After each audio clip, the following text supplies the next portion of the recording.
This is the best gaming keyboard, and it costs $200. And this is also a good gaming keyboard, but it's half the price. This is the Halo65HE with Hall effect switches, which let you change the actuation distance or how far you press each key, as well as a host of other features. But what does good for gaming even mean? There's 3 requirements. The first is HE or Hall effect switches. The second is at least a 1000 Hz polling rate. And the third is a software that's robust enough to take advantage of your keyboard's hardware. So I've been testing a bunch of HE keyboards for the past 3 months, and there are so many, but most of them are just not good enough for me to recommend until now. This keyboard costs only $100, but it's actually good. And this video is not sponsored. However, Nuphy did send this keyboard out to us. So should you get this over a Wooting, and what actually makes it good? So when I first got this keyboard, I was impressed by how it sounded compared to most Hall effect keyboards.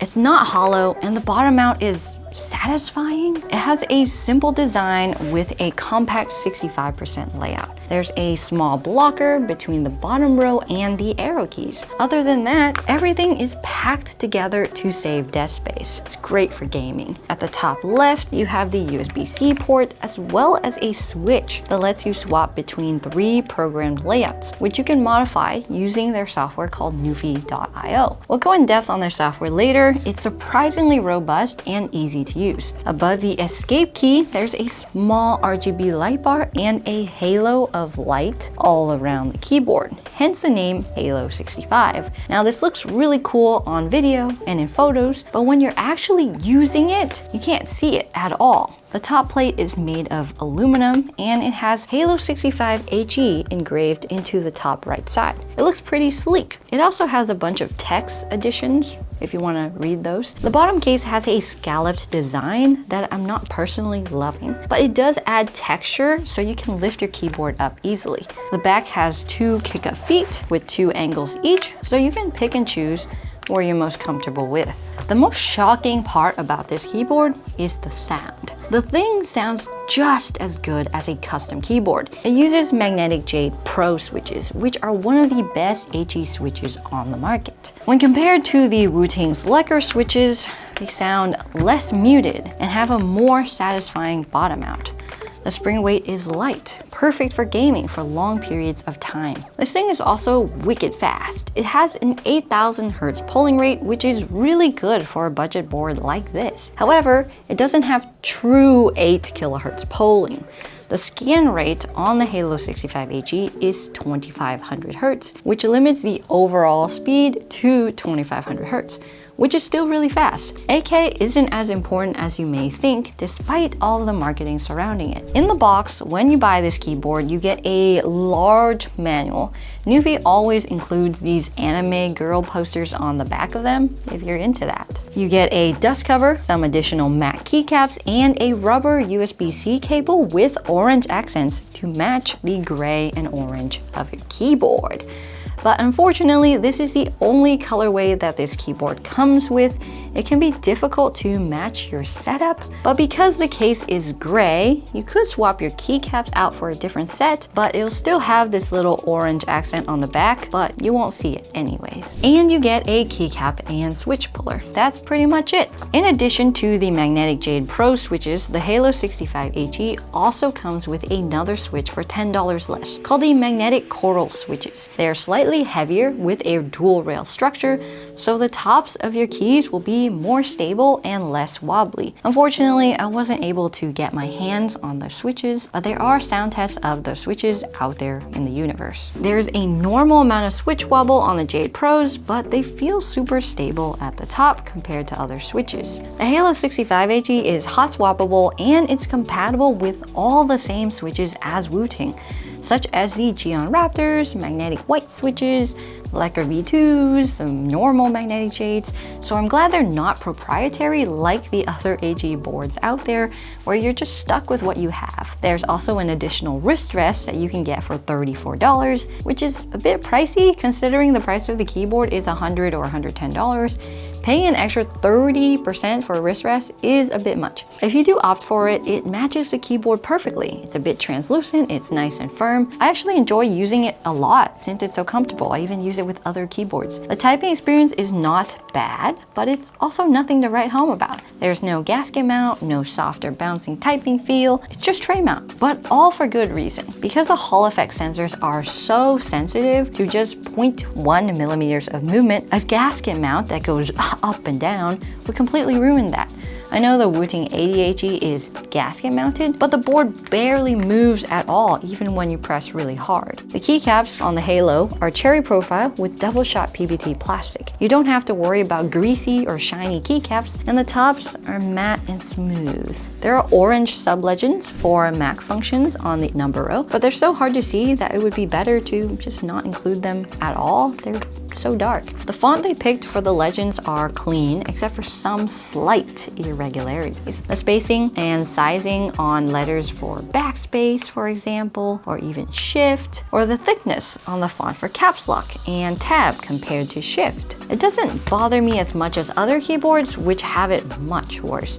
Unfortunately though, the keycaps are not shine through, and the PCB has south-facing LED lights, so even if you do replace the keycaps with shine through ones, it's not gonna look as good or as bright. I'm not sure why they decided to do south-facing on a gaming keyboard. Good thing the keys are easy enough to see with its high contrast legends though, even at night. It's great for everyday use and of course, gaming sessions. It's nice to know that when I game, I'm not at a disadvantage because I can easily switch to an ultra low actuation distance and rapid trigger just by switching to my gaming profile here on the fly. The software on this bad boy is actually pretty good. When you first connect your keyboard, you get the option to pick between 3 profiles. By default, the Halo65HE profiles are for Mac, Windows, and gaming. To edit the profile, you have to be on the profile that you want to edit. In comparison, the Halo65HE can hold 4 onboard profiles, same with the 60. You can change this to something different, like you can have a profile for Valorant, another for COD, and then another for work or typing. It's up to you. You can even rename them, import other people's settings, or export your own to share with your friends. You have 5 different tabs on the top to change and configure your keyboard however you want. The first one is where you program your keys and turn on extra features like dynamic keystroke, mod tap, hyper tap, toggle key, and rapid shift. The software even tells you what each feature is, so definitely play with it to see what works for you. Most of these are gaming features though. This tab and the trigger settings tab is where you'll be spending most of your time adjusting your settings until you get it just right. So onto the next tab, which is the trigger settings tab. This is where things get spicy because this is the thing that'll make your keyboard more reactive for gaming and for typing too. This thing's made me type faster. So the first thing I would recommend is to change your actuation distance. Now your keyboard can sense your input faster than ever, as low as 0.1 millimeters. There's also a dead zone that you can configure at the top of your key press or at the bottom of your key press to protect you from accidentally triggering your keys. And the second thing I recommend is to turn on rapid trigger for gaming. You can do this by pressing this toggle switch on the right. With rapid trigger, you can reset your key immediately after you let go your switch. You don't have to waste time waiting for your key to reset by going even farther. Then you have your macro recording tab. Most gaming keyboards have this feature, so it's pretty self-explanatory. The Halo65HE can record up to 32 macros and map them wherever you want onto your keyboard's 4 layers. Next up is lighting. This doesn't affect gaming much, but you can customize your RGB to fit your setup. You've got your backlight, which is underneath your keys, and your decorative lamp, which is the halo light around your keyboard. There are a ton of effects, so you can have fun if that's your jam. The last tab is mode settings. This is where you can change your polling rate all the way from 1000 Hz to 8000 Hz. Since this is a wired keyboard, the only thing you have to worry about using 8000 Hz is your CPU. You don't have to worry about battery life. So Optimum, a gaming content creator, did some polling rate testing and found that 1000 Hz is the ideal polling rate before experiencing diminishing returns. However, there are some benefits to 2000 Hz if you have a good PC and a fast monitor. Compared to Wutility, which is Wooting software, Nuphy.io is not quite as robust. It's still missing the gamepad function, which is a must-have if you're playing racing games on your PC. Wutility is also more intuitive to use, it's easier to use, it's faster, which is nice when you want to play games and not mess with software all day. Wooting still takes the cake for having the best software for Hall effect keyboards, but Nuphy is a close second. It's a big win for a budget keyboard. The keyboard itself is quite heavy. Part of that is because of the aluminum top case. The other part is because this keyboard is packed full of foam. The bottom case is lined with a thick silicone slab. Quick note, take apart your keyboard at your own risk. It's super easy to break. It's got a lot of plastic tabs.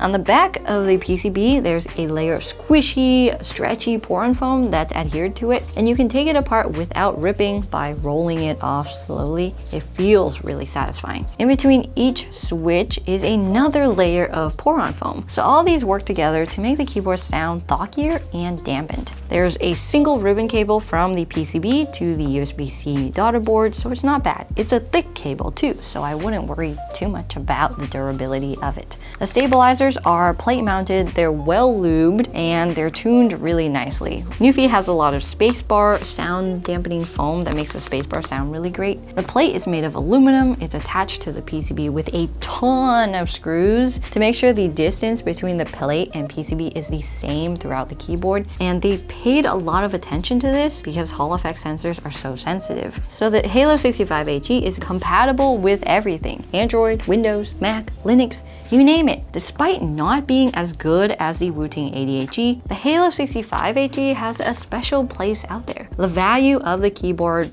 far exceeds the cost. It has all of the gaming features to give you an edge in game. However, it doesn't have a lot of the quality of life or productivity improvements that Wooting can do. Now, if you're interested in learning what all three of these sound like next to each other, here's a sound test.